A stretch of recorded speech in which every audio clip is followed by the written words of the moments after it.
Okay, now Juliet's got a little bit of staining on the inside of her eyes, which is very, very common with a lot of the Maltese. When you have a client that comes in and has staining, make sure you talk to them about diet, and you know, there's certain things that if the dog eats are going to cause some of the staining. If you have, let me just grab that.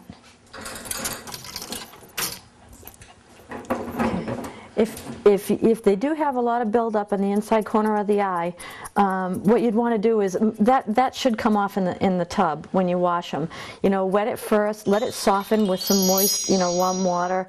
Or if you're at home and you want to keep up with it, wet it first. Take just a warm cloth and wet this area here to soften up those crusties. And this is called a flea comb, and you can see the teeth on this comb are very, very close together. And go away from the dog's eye, and you can see it catches that little bit of matter that's stuck in the inside corners of the eye.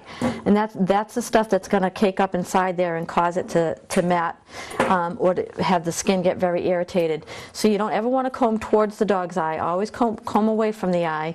I'm just using her mustache and beard, her chin hair as my little handle to control her head. So once you've softened it and moistened it, just start right at the inside corner, not digging down hard, because if there is any buildup in there, the comb will irritate it. But if you're a customer at home and you want to keep up with the dog and keep it from getting irritated in there, get one of these nice little flea combs. You can buy plastic ones. This is a metal one, which is very nice, I like. But you can buy little plastic ones and just lift out that hair. Okay, now I'm gonna, oops, those different, those, okay. That's it, the new ones, the ones that were just sharpened. The ones in my hand? Yeah.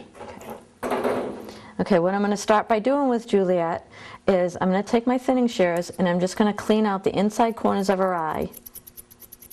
And she's got, you can see where the hair naturally grows. It sprouts out this way on the top of her nose, and then it changes direction and comes down, falls down into her mustache.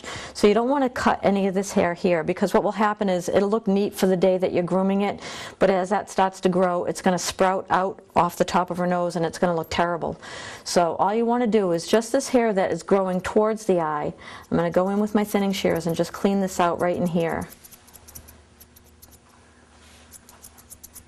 A lot of times if you're a really experienced groomer, you can come in here with just the corner of your blade and just kind of scoop that out with the blade.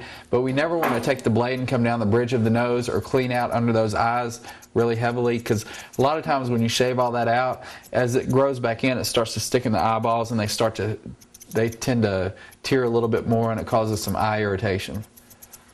If you are going to take a clipper, especially on a white dog like this, if you are going to take a clipper and scoop that out, I wouldn't go any closer than a 15. I probably would start with a 10 blade, because if you go any closer than that, it's going to make a really pink bald spot here, and it's going to stand out. You want to make this a nice, soft, really cute look. So if you go in really tight and scoop out the inside corners of the eyes with a close blade, you're going to make a really terrible pink spot. Now I know this dog is one of your customers, and this is probably one of those clients that says never cut the ears. Is that right? I don't know. I think they do. It looks like they haven't been cut in a long time. But what I see when I look at this dog is Sue's put all this hard work into this dog, and we have these ears that are about 3 inches longer than the actual face. And you can see just by taking these ears up, even with the chin, how much it's going to bring that dog's head up and make it look like it's got a lot more neck. Okay, and because her staining comes down into her face a little bit, you can see this side's a little darker. If I just top thin a little bit in that area, I can actually remove some of that staining with my thinning shears, so it goes home a little bit cleaner looking, so it's not quite so bright in there. Okay, so that cleans up around her eyes. Then I'm going to comb this forward. And I'm going to do a little visor on her. I'm going to use my thinning shears doing this, and I'm starting from the outside corner of the eye. I'm going to work my way around to the outside corner of the other eye. By using the thinning shears, she's going to get a nice soft look in this area. It's just like everything else we've done on a drop coat. If you take your straight shears, every time you make a cut with those shears, it actually pushes the hair towards the center of the head. So you wind up having to go back and forth over it. And by using the thinning shears, you can go over it a couple of times, and it turns out a lot more natural and just gives them a lot cuter expression.